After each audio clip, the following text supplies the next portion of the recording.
மேலப்பாளையம் அருகே உள்ள நாய்கா நத்தம் கிராமத்தைச் சேர்ந்த தமிழ்ச்செல்வி என்பவர் கடந்த 2018ஆம் ஆண்டு புதிதாக போடப்பட்ட நகரில் 6000 சதுர அடி இடத்தை வாங்கியுள்ளார்.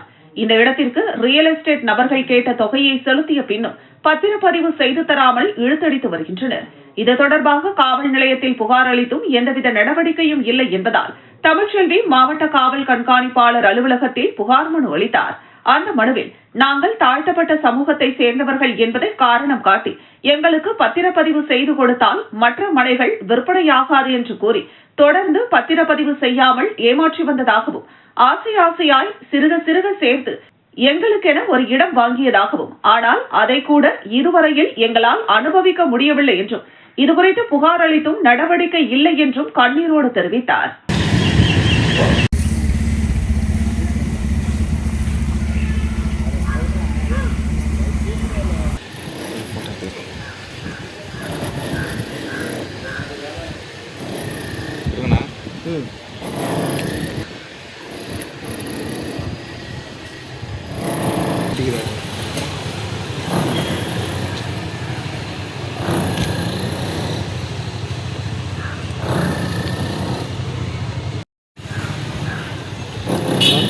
ஏழு வருஷம் ஆகுது. எங்களுக்கு ரீஸ் பண்ணி கொடுக்க மாட்டேன்றாங்க. கேட்டாக்கா ஜாதியை வச்சு பேசுகிறாங்க. உங்கள் பரசாதிக்கெல்லாம் நாங்கள் ரீஸ்ட் பண்ணி கொடுக்க மாட்டோம் அப்படின்னு சொல்கிறாங்க. மறைமலை நகர் நகர பாட்டாளி மக்கள் கட்சியின் செயலாளர் தணிகாசலம் பாட்டாளி மக்கள் கட்சியின் சார்பில் செங்கல்பட்டு சட்டமன்ற தொகுதியில் பாட்டாளி மக்கள் கட்சியின் சார்பாக வருகிற 2026ஆம் ஆண்டு நடைபெறவுள்ள சட்டப்பேரவை தேர்தலில் போட்டியிட பனையூரில் உள்ள பாட்டாளி மக்கள் கட்சி அலுவலகத்தில் பாட்டாளி மக்கள் கட்சியின் தலைவர் மருத்துவர் அன்புமணி ராமதாசிடம் விருப்ப மனு அளித்தார்.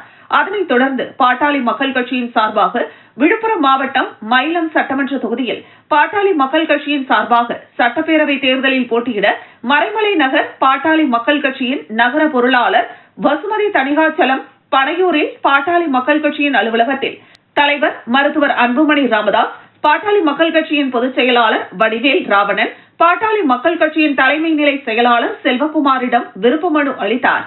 தலைமை நிலைய செயலாளர் பாட்டாளி மக்கள் கட்சியின் செங்கல்பட்டு மத்திய மாவட்ட செயலாளர் காயார் ஏழுமலை மற்றும் பாட்டாளி மக்கள் கட்சியை சேர்ந்த நிர்வாகிகள் உடனிருந்தனர்.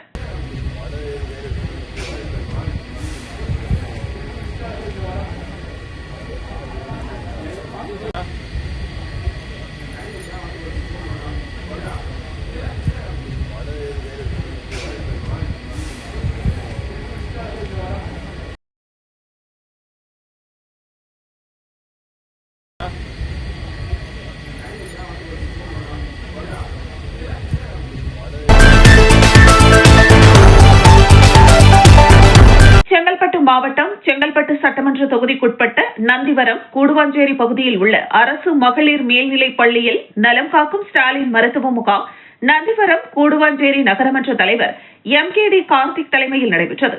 இதில் சிறப்பு அழைப்பாளராக செங்கல்பட்டு சட்டமன்ற உறுப்பினர் வரலட்சுமி மதுசூதனன் கலந்து கொண்டு முகாமை குத்துவிளக்கேற்றி வைத்து தொடங்கி வைத்து பார்வையிட்டார். இதனைத் தொடர்ந்து கர்ப்பிணி தாய்மார்களுக்கு ஊட்டச்சத்து பெட்டகம், வீடு தேடி மருத்துவ பெட்டகம் உள்ளிட்ட பல்வேறு நலத்திட்ட உதவிகள் வழங்கப்பட்டது. இந்த முகாமில் பொது மருத்துவம், சர்க்கரை நோய் பரிசோதனை, இரத்த அழுத்த பரிசோதனை, எலும்பு மூட்டு மருத்துவம், மகப்பேறு மகளிர் நல மருத்துவம், குழந்தைகள் நல மருத்துவம், இருதய மருத்துவம், நரம்பியல் மருத்துவம், நுரையீரல் மருத்துவம், சித்த மருத்துவம், ஸ்கேன் பரிசோதனை, மனநல மருத்துவம், தோல் மருத்துவம் உள்ளிட்ட பல்வேறு சிகிச்சைகளுக்கு மருத்துவ நிபுணர்களால் பரிசோதனை செய்து சிகிச்சை மற்றும் மருந்துகள் இலவசமாக வழங்கப்பட்டது. இந்த மருத்துவ முகாமை நடத்த உத்தரவிட்ட தமிழ்நாடு அமைச்சருக்கு அப்பகுதி மக்கள் நன்றி தெரிவித்தனர். மருத்துவ முகாமில் வார்டு கவுன்சிலர்கள், மருத்துவர்கள், செவிலியர்கள், திமுகவை சேர்ந்த நிர்வாகிகள் அனைவரும் கலந்து கொண்டு சிறப்பித்தனர்.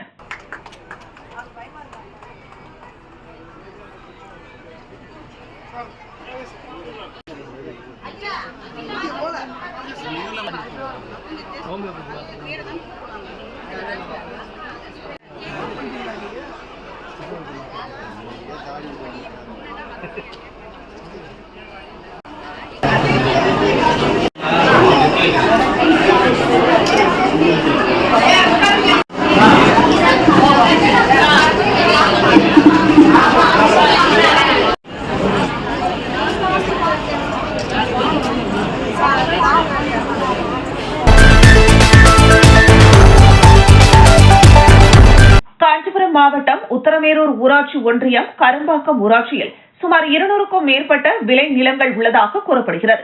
இந்த நிலையில் அந்த கிராமத்து விவசாயிகள் தங்கள் நிலங்களுக்கு விளைபொருட்கள் மற்றும் விவசாய கருவிகளை கொண்டு செல்வதற்காக அவர்களது பட்டா நிலங்களில் பாதை அமைத்து பயன்படுத்தி வந்ததாக கூறப்படுகிறது. இந்த நிலையில் கரும்பாக்கம் ஊராட்சியில் இருந்து காவனிப்பாக்கம் இடையே விவசாய நிலங்களையொட்டி சாலை அமைக்க ஊரக வளர்ச்சித்துறை சார்பில் தீர்மானிக்கப்பட்டது. இதற்காக முதலமைச்சரின் கிராம சாலைகள் மேம்பாட்டு திட்டத்தின் கீழ் 1.13 கோடி ரூபாய் நிதி ஒதுக்கீடு செய்யப்பட்டு தற்போது தார் சாலை அமைக்கும் பணி துவங்கப்பட்டுள்ளது. இந்த நிலையில் சாலை அமைக்கும் நிலத்தின் ஒரு பகுதி தங்களுக்கு சொந்தமான பட்டா நிலம் என கரும்பாக்கத்தை சேர்ந்த விஜயகுமார், சுந்தரமூர்த்தி, கண்ணன் ஆகியோர் தங்கள் குடும்பத்தாருடன் பணி மேற்கொள்ளும் பகுதிக்கு சென்று சாலை அமைக்க எதிர்ப்பு தெரிவித்து போராட்டத்தில் ஈடுபட்டனர். சாலை அமைப்பதால் தங்கள் நிலம் பறிக்கப்பட்டு விவசாயம் பாதிப்பதாக அவர்கள் குற்றம் சாட்டி அங்கு வந்திருந்த வட்டார வளர்ச்சி அலுவலர் நிர்மலாவிடம் வாக்குவாதத்தில் ஈடுபட்டனர். அப்போது அங்கிருந்த ஒப்பந்ததாரர் யோகானந்தம் என்பவர் விவசாயிகளை மிரட்டியதாக கூறப்படுகிறது. இதனால் மனமுடைந்த விவசாயிகள் சிலர் பெட்ரோலை ஊற்றி தீக்குளிக்க முற்பட்டனர். இதனால் அங்கு பரபரப்பு நிலவியது. இதனால் சாலை அமைக்கும் பணிகள் தற்காலிகமாக நிறுத்தப்பட்டது. மேலும் கரும்பாக்கம் விவசாயிகள் மற்றும் பொதுமக்கள் ஒப்பந்ததாரர் யோகானந்தம் மற்றும் அதிகாரிகள் மீது சாலவாக்கம் காவல் நிலையத்தில் புகார் அளித்ததுடன் நீதிமன்றத்தில் வழக்கும் தொடர்ந்துள்ளனர். இந்த நிலையில் அரும்புலியூர் ஊராட்சி மன்ற தலைவர் வெங்கட்ராமன் தலைமையில் காவனிப்பாக்கம் கிராமத்தை சேர்ந்த பெண்கள் உட்பட 40க்கும் மேற்பட்டோர் சாலவாக்கம் காவல் நிலையம் சென்று கரும்பாக்கம் மற்றும் காவனிப்பாக்கம் இடையிலான சாலை பணியை தொடர வேண்டும் என்றும் சாலை பணிகளை தொடர காவல்துறையினர் பாதுகாப்பு அளிக்க வேண்டும் என கூறி மனு அளித்தனர். ஒரு சாலை பணிக்காக இரு தரப்பினர் மாறி மாறி போராட்டங்கள் மற்றும் புகார் கொடுக்கும் சம்பவத்தால் கடந்த 2 நாட்களாக அந்த பகுதியில் பரபரப்பான சூழல் நிலவி வருகிறது.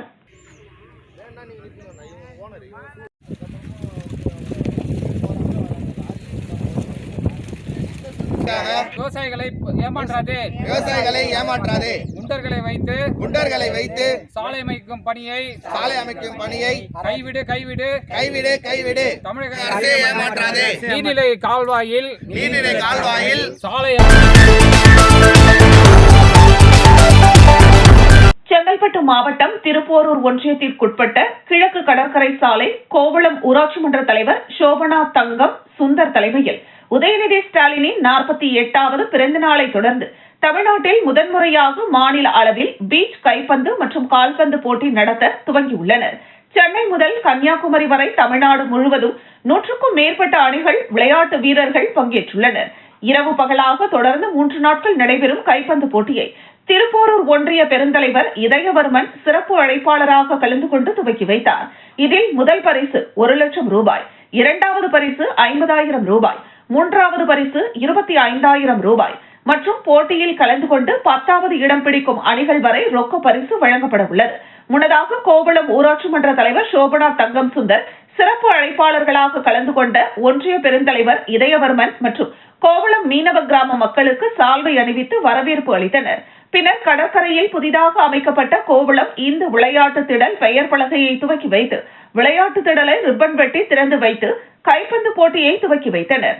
இளைஞர்களை ஊக்குவிக்கும் வகையிலும் தமிழ்நாடு முழுவதும் விளையாட்டில் இளைஞர்கள் ஆர்வம் காட்ட வேண்டும் என்ற நோக்கில் கோவளம் ஊராட்சி மன்ற தலைவர் சோபனா தங்கம் சுந்தர் தலைமையில் கைப்பந்து போட்டி மற்றும் கால்பந்து போட்டி நடத்தி வருகின்றனர். நேற்று துவங்கிய மாநில அளவிலான கைப்பந்து போட்டியில் 96 அணிகள் பதிவு செய்த நிலையில் இன்று காலை துவங்கும் கால்பந்து போட்டியில் 100 அணிகள் போட்டியில் கலந்து கொள்ள பதிவு செய்தது குறிப்பிடத்தக்கது.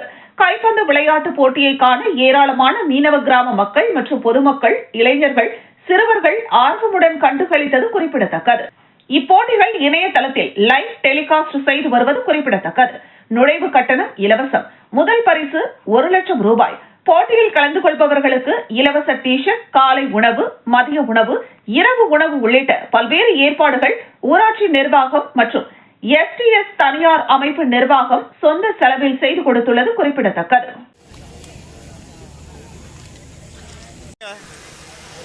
மொத்தம் 10 பரிசுகள். 1 லட்சம் அதற்கான கோப்பை இப்பொழுது நம் பார்வைக்கு திறந்து வைத்திருக்கின்றார் நம்முடைய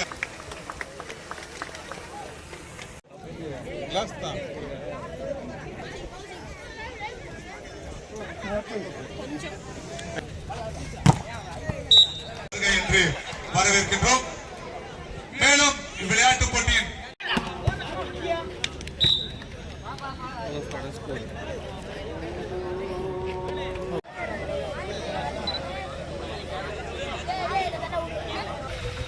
அனைவரும் கரகோஷங்களை எழுப்பும்படி நேரங்களை தெரிவித்துக் கொள்கின்றோம். நன்றி நன்றி நன்றி. இந்த விளையாட்டு போட்டிக்கு ஒரு சிறப்பான ஒரு மைதானத்தை வடிவமைத்து அதனை இங்கு விளையாடுவதாக வாலிபால் டோர்னமெண்ட் 2025 சிறப்பு வாய்ந்ததாக அமையும் என்பதில் சிறிதும் ஐயமில்லை. அந்த வகையிலே இந்த மைதானம் வடிவமைக்கப்பட்டு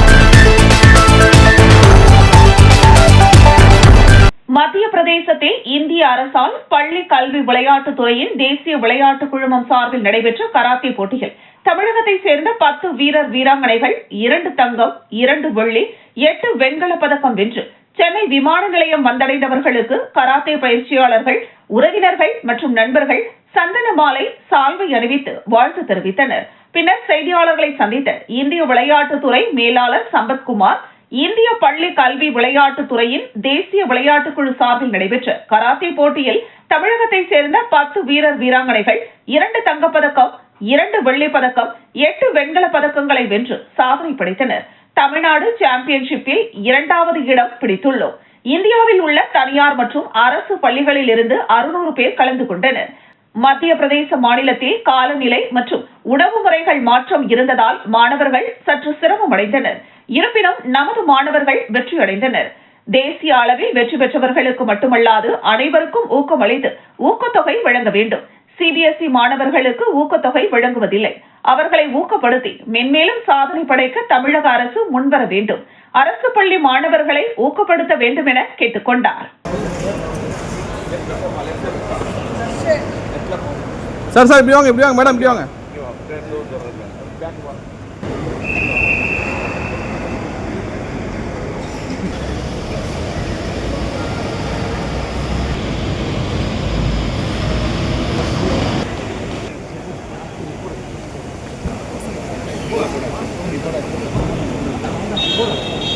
கோச்சிங்கு பண்ணி ப்ரைஸ் வரனால கொஞ்சம் ப்ரைஸ் வருது அப்படின்னு அதில் இன்ட்ரெஸ்ட். நேஷ்னல் லெவலில் செகண்ட் ப்ரைஸ் வின் பண்ணி. அதாவது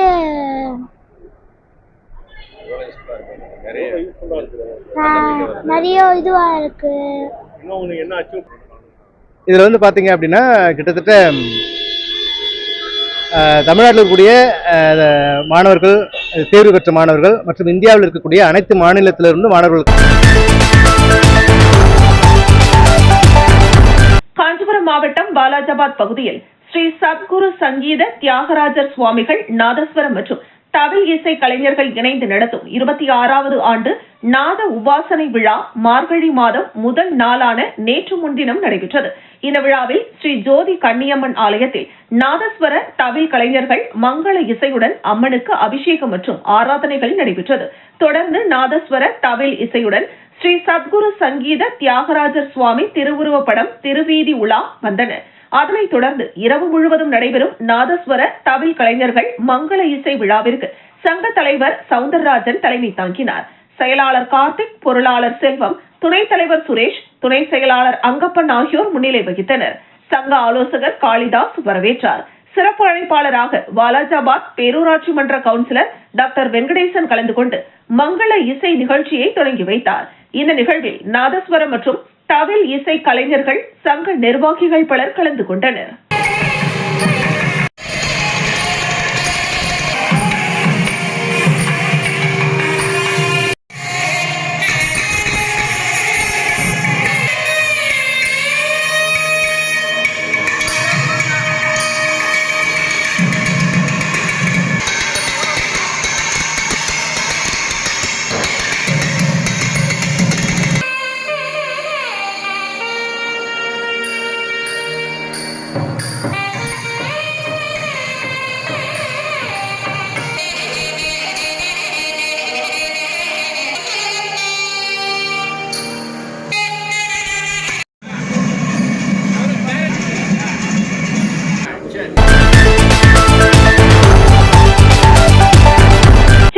மாவட்டம் பல்லாவரத்தில் உள்ள ஐசிஎம் ஜபவீடு சார்பில் கிறிஸ்துமஸ் பண்டிகையை முன்னிட்டு இலவச மாபெரும் மருத்துவ முகாம் நடைபெற்றது.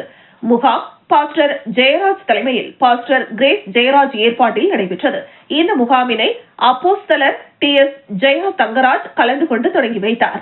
இந்த மருத்துவ முகாமில் பாரத் மருத்துவமனை சார்பில் சர்க்கரை, ரத்த பரிசோதனை, பொது மருத்துவம் ஆகியவை பார்க்கப்பட்டு பொதுமக்களுக்கு இலவச மருந்து மற்றும் மாத்திரை வழங்கப்பட்டது. மேலும் கண் மருத்துவர்கள் சார்பில் கண் பார்வை குறைபாடு, மாலை கண், விழித்திரை பாதிப்பு, கிட்ட பார்வை, தூர பார்வை ஆகிய பாதிப்புகளுக்கு இலவசமாக பரிசோதனை செய்யப்பட்டது. தொடர்ந்து கண் கண்ணாடி அணிய மருத்துவர்களால் பரிந்துரைக்கப்பட்ட நபர்களுக்கு இலவசமாக கண் கண்ணாடி வழங்கப்பட்டது.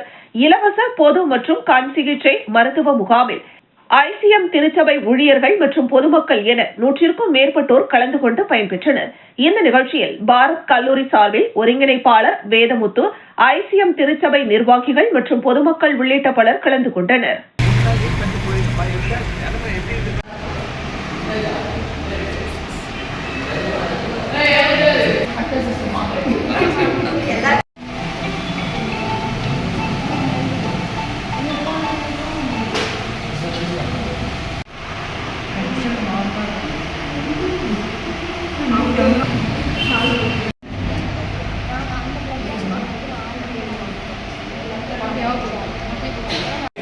நடைபெற்றுக் கொண்டிருக்கிறது. கடந்த 5-6 ஆண்டுகளாக பல மாவட்டங்களிலே, காஞ்சிபுரம், செங்கல்பட்டு மற்றும் திருவள்ளூர் மாவட்டங்களிலே, அநேக கிராமங்களிலே நாங்கள் பாஜகவின் தேசிய செயல் தலைவர் நிதின் நபின் அவர்களுக்கு செங்கல்பட்டு மாவட்டம் ஆத்தூர் சுங்கச்சாவடியில் பாஜக சார்பில் உற்சாக வரவேற்பு அளிக்கப்பட்டது. சென்னையிலிருந்து சாலை மார்க்கமாக புதுச்சேரிக்கு சென்ற அவருக்கு செங்கல்பட்டு தெற்கு மாவட்ட பாஜக தலைவர் டாக்டர் பிரவீன்குமார் தலைமையில் சிறப்பான வரவேற்பு அளிக்கப்பட்டது. ஆத்தூர் சுங்கச்சாவடி அருகே திரண்டிருந்த கட்சி நிர்வாகிகள் மற்றும் தொண்டர்கள் அவருக்கு மாலை அணிவித்து பொன்னாடை போர்த்தி மரியாதை செய்தனர். இந்த வரவேற்பு நிகழ்ச்சியை தொடர்ந்து நிதின் நபி அங்கிருந்து புதுச்சேரிக்கு தனது பயணத்தை தொடர்ந்தார். இந்த நிகழ்வில் மாவட்ட, ஒன்றிய மற்றும் நகர நிர்வாகிகள் என ஏராளமான பாஜகவினர் கலந்து கொண்டனர்.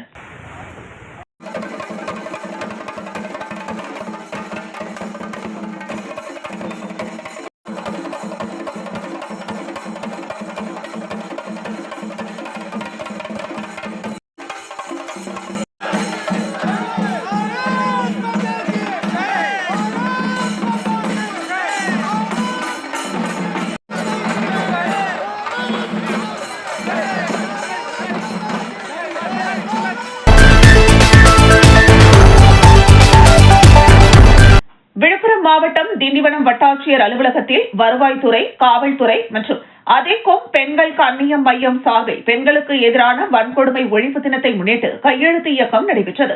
கையெழுத்து இயக்கத்தினை திண்டிவனம் சார் ஆட்சியர் ஆகாஷ் தலைமை தாங்கி முதல் கையெழுத்திட்டு துவக்கி வைத்தார். திண்டிவனம் DSP பிரகாஷ் மற்றும் அதேகோம் கண்ணியம் மைய அறங்காவலர் சீனபெருமாள் ஆகியோர் முன்னிலை வகித்தனர். அதேகோம் பெண்கள் கண்ணியம் மைய ஒருங்கிணைப்பாளர் லட்சுமிபதி அனைவரையும் வரவேற்றார். இதனைத் தொடர்ந்து DSP பிரகாஷ் பெண்கள் பாதுகாப்பு குறித்து உறுதிமொழி வாசிக்க அனைவரும் உறுதிமொழி எடுத்துக் கொண்டனர்.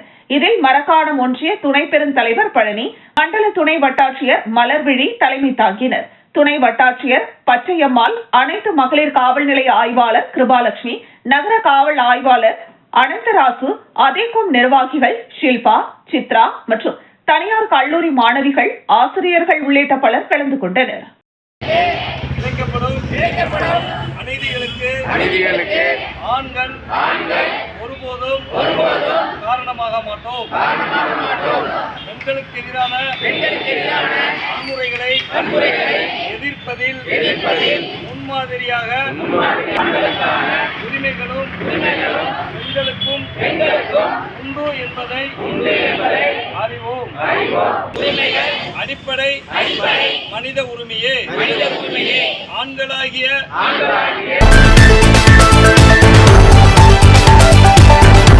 ஆஞ்சநேயர் ஜெயந்தி விழாவை முன்னிட்டு தேனி மாவட்டம் ஆண்டிப்பட்டி நகரின் மையப்பகுதியில் அமைந்துள்ள வீர ஆஞ்சநேயர் கோவிலில் வெள்ளி கவசம் பொருத்தப்பட்ட ஆஞ்சநேயருக்கு ராஜ அலங்காரம் செய்யப்பட்ட நிலையில் ராஜ அலங்காரத்தில் ஆஞ்சநேயர் பக்தர்களுக்கு காட்சியளித்தார்.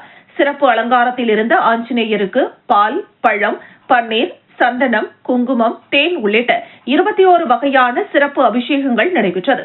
வீர ஆஞ்சநேயரை ஆண்டிப்பட்டி நகர் பகுதி மற்றும் சுற்றுவட்டார கிராம பகுதிகளில் இருந்து வந்திருந்த ஆயிரக்கணக்கான பக்தர்கள் கலந்து கொண்டு சுவாமி தரிசனம் செய்தனர். ஆஞ்சநேயரை வழிபட்ட பெண்கள் உள்ளிட்ட 3000த்திற்கும் அதிகமான பக்தர்களுக்கு அன்னதானம் வழங்கப்பட்டது. ஆஞ்சநேயர் ஜெயந்தி விழா ஏற்பாட்டினை வீர ஆஞ்சநேயர் கோவில் பூசாரி வீரகுமார் செய்திருந்தார்.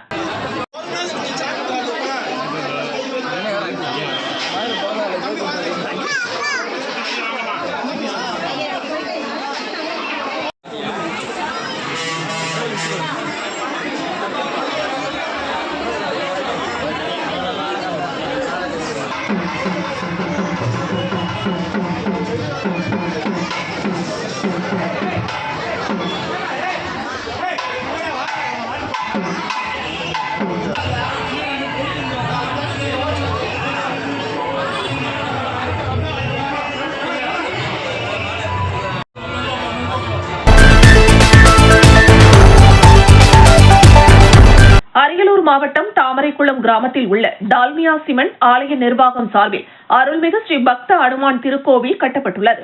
இந்த ஆஞ்சநேயர் கோவிலில் 15ஆம் ஆண்டு அனுமன் ஜெயந்தி மகோத்சவம் சிறப்பாக நடைபெற்றது. 7 அடி உயரமுள்ள ஆஞ்சநேயருக்கு எண்ணெய் காப்பு சாற்றி பால், தயிர், பஞ்சாமிர்தம், தேன், நெய், இளநீர், எலுமிச்சை சாறு, திருமஞ்சள், மஞ்சள், சந்தனம், அபிஷேக பொடி, அரிசி மாவு, பன்னீர் உள்ளிட்ட வாசனை திரவியங்களால் சிறப்பு அபிஷேகம் நடைபெற்றது. பின்னர் ஆஞ்சநேயர் சுவாமிக்கு வெள்ளி கவசம் சாத்தப்பட்டு ஆஞ்சநேயருக்கு பட்டாடை உடுத்தி வண்ண மாலைகள் அணிவித்த பிறகு சிறப்பு அலங்காரத்தில் பக்தர்களுக்கு காட்சியளித்தார். இதனைத் தொடர்ந்து ஆலயத்தின் சிவாச்சாரியார்கள் நாமவள்ளிகள் கூறி சுவாமிக்கு தூப தீபங்கள் காண்பிக்கப்பட்டு நெய்வேத்தியம் சமர்ப்பிக்கப்பட்டு பஞ்ச கற்பூர ஆரத்தியுடன் மகா தீபாராதனை நடைபெற்றது. ஆஞ்சநேயர் ஆலயத்தில் நடைபெற்ற அனுமன் ஜெயந்தி விழா சிறப்பு அபிஷேகம் மற்றும் அலங்கார நிகழ்ச்சியில் திரளான ஆன்மீக பக்தர்கள் கலந்து கொண்டு ஸ்ரீ பக்த ஹனுமானை தரிசனம் செய்தனர்.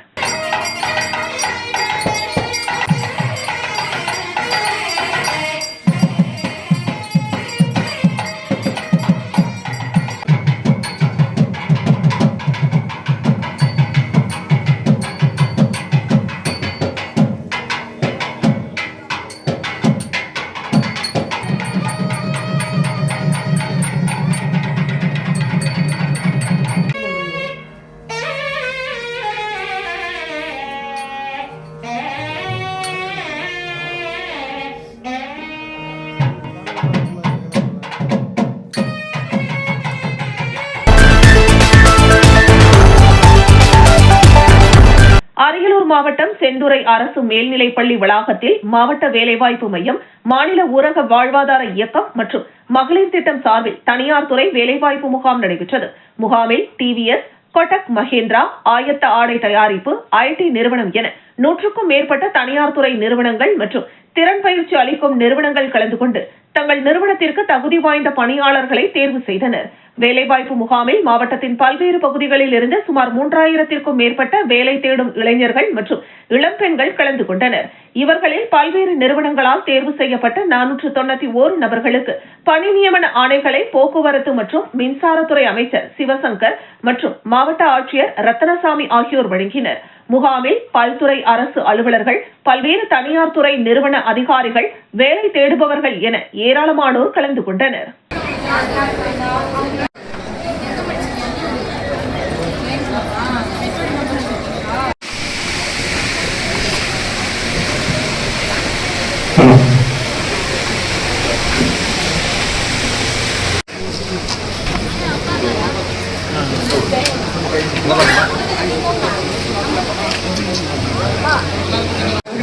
பின்னாடி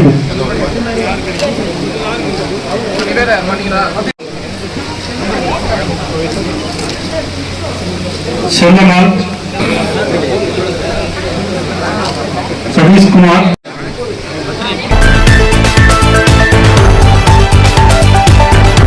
அரியலூர் நகரில் மிகவும் பழமை வாய்ந்த ஒப்பில்லாத அம்மன் ஆலயம் உள்ளது. இவ்வாலயம் ஜமீன்தாரின் கட்டுப்பாட்டில் நிர்வகிக்கப்பட்டு வருகிறது. இந்த நிலையில் நேற்று கோவில் நடை சாத்திவிட்டு சென்றனர். இன்று கோவிலுக்கு வந்தபோது கோவிலின் நிர்வாக அறை உடைக்கப்பட்டு ரத்த தடங்கள் இருந்ததை கண்டு அதிர்ச்சி அடைந்து உள்ளே சென்று பார்த்தபோது உண்டியலை மர்ம நபர் உடைக்க முயற்சி செய்திருந்தது தெரியவந்தது. இதனையடுத்து அரியலூர் காவல்துறைக்கு தகவல் அளித்ததன் அடிப்படையில் காவலர்கள் கோவிலில் ஆய்வு மேற்கொண்டு வருகின்றனர். தொடர்ந்து அரியலூர் மாவட்டத்தில் கோவிலில் கொள்ளையடிக்க முயன்ற சம்பவம் பெரும் பரபரப்பை ஏற்படுத்தியுள்ளது. கடந்த 8 மாதமாக கோவில் உண்டியல் திறக்கப்படவில்லை. சுமார் 1 லட்சம் ரூபாய் வரை பணம் தப்பி இருக்கலாம். சிசிடிவி காட்சிகளை வைத்து காவல்துறையினர் கொள்ளையனை தேடி வருகின்றனர்.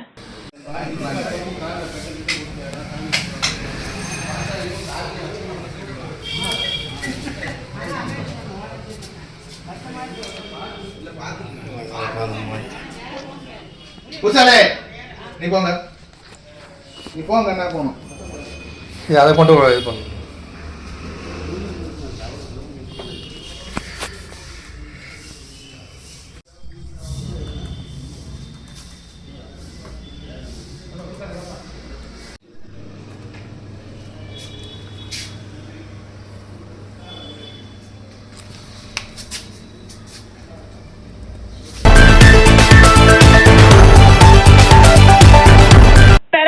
பார்மசி மற்றும் ட்ரக்கிஸ்ட் அசோசியேஷன் சார்பில் அதன் பொதுக்குழு கூட்டம் மற்றும் இருதய பரிசோதனை முகாம் தனியார் கூட்ட அரங்கில் நடைபெற்றது.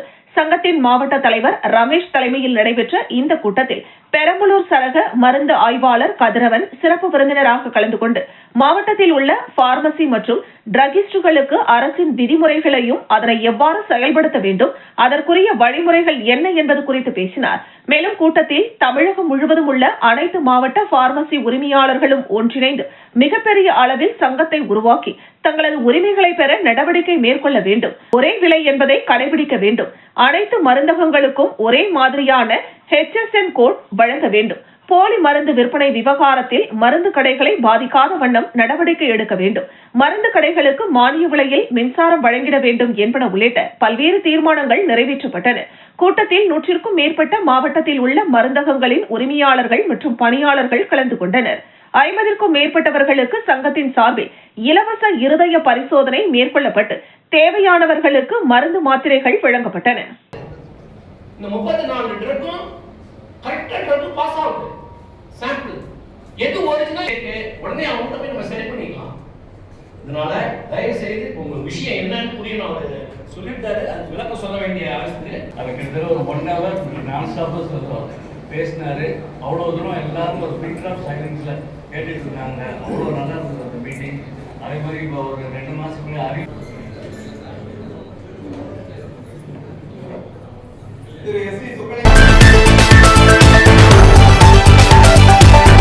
பெரம்பலூர் மாவட்ட ஓட்டுநர் சங்கத்தின் ஆலோசனை கூட்டம் தனியார் கூட்ட அரங்கில் நடைபெற்றது. சங்கத்தின் மாவட்ட தலைவர் சிவகுமார் தலைமையில் நடைபெற்ற இந்த கூட்டத்தில் பெரம்பலூர் மாவட்டத்தில் உள்ள பல்வேறு ஹோட்டல் உரிமையாளர்கள் மற்றும் நிர்வாகிகள் கலந்து கொண்டு பேசினர். கூட்டத்தில் பிளாஸ்டிக் பைகளை உணவகங்களில் பயன்படுத்தக்கூடாது, அரசு விதிமுறைகளை பின்பற்ற வேண்டும் மற்றும் ஆன்லைன் மூலம் விற்பனை செய்யப்படும் உணவுப் பொருட்களினால் ஹோட்டல் உரிமையாளர்களுக்கு நஷ்டம் ஏற்படுவதாகவும் அதில் கமிஷன் பிரச்சனை உள்ளதால் அதனை சரி செய்ய பொருட்டு அதிலிருந்து தற்காலிகமாக விலக்கிக் கொள்வது என்றும் முடிவு செய்யப்பட்டது. இந்த கூட்டத்தில் உணவு பாதுகாப்பு, தொழிலாளர் உரிமம் பெறுவது, சங்க ஒற்றுமை, வரி, வேளாண்மை உள்ளிட்டவை குறித்து ஆலோசிக்கப்பட்டது. கூட்டத்தில் அஸ்வின் கணேசன், ஊட்டி செல்லப்பிள்ளை உள்ளிட்ட 100க்கும் மேற்பட்ட ஹோட்டல் சங்க நிர்வாகிகள் உறுப்பினர்கள் கலந்து கொண்டனர். அதெல்லாம் வரக்கூடாத பிரச்சனை தான் நிறைய வருது. இந்த மாதிரி பிரச்சனை வரக்கூடாதுன்னா நம்ம ஒற்றுமை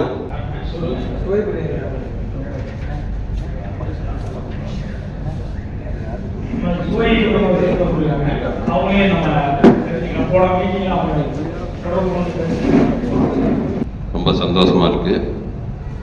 ஆனா 1 வருடம் ஆச்சு, நம்ம 1 வருடத்துக்கு மேல ஆயிடுச்சு சங்கம் ஆரம்பிச்சு. இருந்தாலும் நம்ம ஒன்னா கூடலையோ இல்லையா தலைவர் வந்து சிறப்பாக தான் பண்ணிட்டு இருக்காரு.